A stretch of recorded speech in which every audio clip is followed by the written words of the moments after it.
વિદ્યાર્થી મિત્રો, આજે આ વિડીયોમાં આપણે ધોરણ 8ના ગુજરાતી વિષયમાં એકમ 4 અષાઢના સ્વાધ્યાયનું સોલ્યુશન કરવાના છીએ. સૌપ્રથમ આપણે વાતચીત જોઈએ. તો વાતચીતમાં પહેલો પ્રશ્ન આપેલો છે કે આપણે વહેલા કેમ જાગવું જોઈએ. તો જવાબ આપીએ કે આપણે વહેલા જાગવું જોઈએ જેથી તાજી હવા મળે, સમયસર અભ્યાસ અને કામ કરી શકાય તથા આખો દિવસ તંદુરસ્ત અને ઉત્સાહભર્યો રહે. બીજો પ્રશ્ન છે, તમારા ઘરે મહેમાન આવવાના હોય તો કેવી કેવી તૈયારીઓ થાય છે. અમારા ઘરે મહેમાન આવવાના હોય ત્યારે ઘરની સફાઈ કરવામાં આવે છે, સ્વાદિષ્ટ ભોજન અને નાસ્તાની તૈયારી કરવામાં આવે છે, તેમજ મહેમાનોનું હર્ષભેર સ્વાગત કરવામાં આવે છે. ત્રીજો પ્રશ્ન છે, સવારના અને સાંજના વાતાવરણમાં શા ફેરફાર હોય છે. તો સવારનું વાતાવરણ શાંત, ઠંડુ અને તાજગી ભર્યું હોય છે, જ્યારે સાંજના સમયે સૂર્યાસ્ત થાય છે, અંધારું થવા લાગે છે અને લોકો પોતાના ઘરે પરત ફરે છે.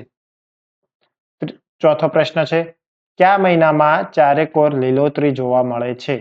તો ચોમાસાના મહિનાઓમાં ખાસ કરીને જુલાઈ, ઓગસ્ટ અને સપ્ટેમ્બર મહિનામાં ચારેકોર લીલોતરી જોવા મળે છે. પાંચમો પ્રશ્ન છે, તમારા ઘરે કઈ કઈ વનસ્પતિ છે, એની માવજત કોણ કરે છે. અમારા ઘરે તુલસી, ગુલાબ, મોગરો, લીમડો અને એલોવેરા જેવી વનસ્પતિ છે. તેની માવજત મારા પરિવારના સભ્યો નિયમિત પાણી આપીને ખાતર નાખીને કરે છે. ત્યારબાદ આપેલી પંક્તિનો નજીકનો અર્થ શોધવાનો છે. તો તેમાં પ્રથમ આપેલું છે કે પ્રભાતે પછેડિયું ના ઓઢીએ જી, એ જે આવ્યા અજવાળા જાય. તો તેનો સાચો અર્થ થશે ક, સવારે અજવાળું થાય એટલે ઉઠી જવું જોઈએ. ત્યારબાદ છે, આવ્યા વાયુએ વળી જાય. તો તેનો સાચો જવાબ થશે આવેલો પવન પાછો વળી જશે. ત્યારબાદ પ્રથમ મળ્યા શું મુખ ના મોડીએ. તો પહેલી વાર કોઈને મળીએ ત્યારે મોઢું ન ફેરવી લેવાય. કવિતા મુજબ સાચો અર્થ અને તેનું વાક્ય બનાવવાનું છે. તણખલું એટલે ઘાસની સળી. તો કે ગાય તણખલા ચરી રહી હતી. પછેડી તો ચાદર. દાદાએ ખભા પર પછેડી ઓઢી હતી. પ્રથમ તો પહેલું. આજનો દિવસ મારા માટે પહેલું પગલું છે, પ્રથમ પગલું છે. વાયુ તો વાયરો. સવારે ઠંડો વાયરો ફૂંકાઈ રહ્યો હતો. હવે અહીં કાવ્ય પંક્તિ આપેલી છે. તો એ કાવ્ય પંક્તિ છે, પ્રભાતે પછેડી ના ઓઢીએ જી, એ જે આવ્યા અજવાળા જાય. આવ્યા વાયુએ વળી જાય, આવ્યા એ અતિથિ તરછોડીએ. તો પ્રશ્નોના જવાબ જોઈએ. અજવાળા પાછા વળી જાય એટલે શું. તો તેનો જવાબ થશે અજવાળા પાછા વળી જાય એટલે સવારનો સમય પસાર થઈ જાય અને સૂર્યપ્રકાશનો લાભ મળતો નથી. બીજો પ્રશ્ન છે, જો વહેલા ઉઠીએ તો તાજી હવા, સવારનું સુંદર વાતાવરણ અને સૂર્યપ્રકાશનો લાભ મળે છે, તેમજ દિવસની શરૂઆત ઉત્સાહથી થાય છે. ત્રીજો પ્રશ્ન છે, મહેમાનને આપણે સંપૂર્ણ માન આપવું જોઈએ. તો મહેમાનને આપણે સંપૂર્ણ માન સન્માન આપવું જોઈએ, કારણ કે અતિથિ દેવો ભવ આપણા ભારતીય સંસ્કારનો મહત્વનો ભાગ છે. હવે પાંચમો છે, તો અહીં પંક્તિઓના શબ્દો આડાવળા છે, જેને ક્રમમાં ગોઠવવાના છે. પહેલું આપેલું છે, પત્તીની એની જીરે પોઢીએ પીમળમાં. તો એની પત્તીની પીમળમાં પોઢીએ જીરે. પછી છે, મોડીએ જે મુખ મળ્યા શું પ્રથમના. તો પ્રથમ મળ્યા શું મુખના મોડીએ. અને ના ઓઢીએ પ્રભાતે જી પછેડ્યું. તો પ્રભાતે પછેડ્યું ના ઓઢીએ જી.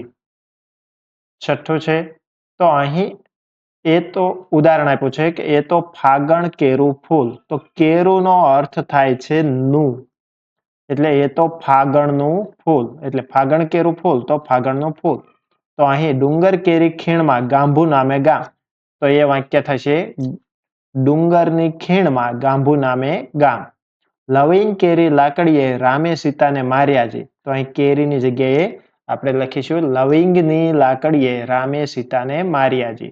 ચોમાસા કેરી ઋતુમાં ધરતી લીલીછમ થાય. તો ચોમાસાની ઋતુમાં ધરતી લીલીછમ થાય.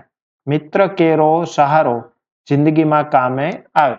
તો મિત્ર કેરો સહારો જિંદગીમાં કામ આવે. મહેનત કેરી કમાણી. તો એ થશે મહેનતની કમાણી સૌથી મીઠી લાગે. હવે અહીં સ્વરાંત શબ્દો કયા છે અને સ્વરાંત કયા નથી. સ્વરાંત એટલે દાખલા તરીકે આપણે કામ લખ્યું તો કામમાં મ પછી અ બોલાશે એટલે અ થી એ શબ્દ પૂરો થાય છે એટલે એ સ્વર સાથેનો છે એટલે સ્વરાંત છે.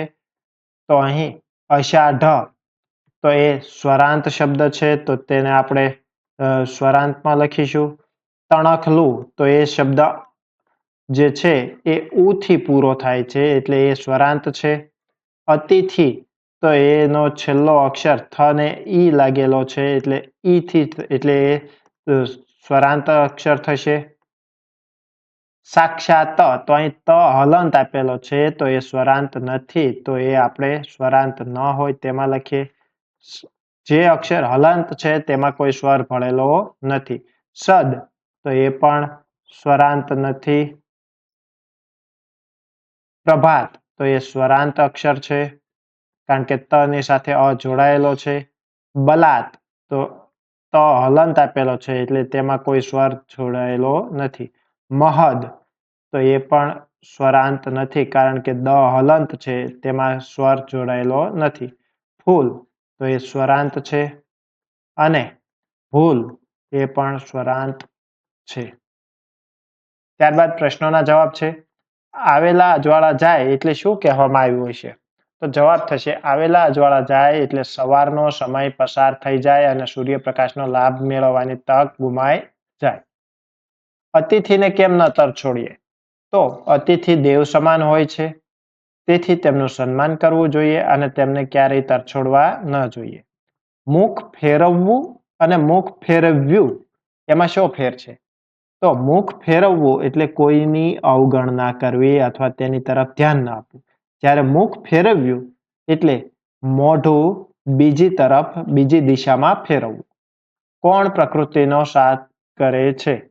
તો જવાબ આપશું જે વ્યક્તિ પ્રકૃતિને પ્રેમ કરે છે તેનું જતન કરે છે અને નિયમો પ્રમાણે જીવન જીવે છે તે પ્રકૃતિનો સાથ આપે છે.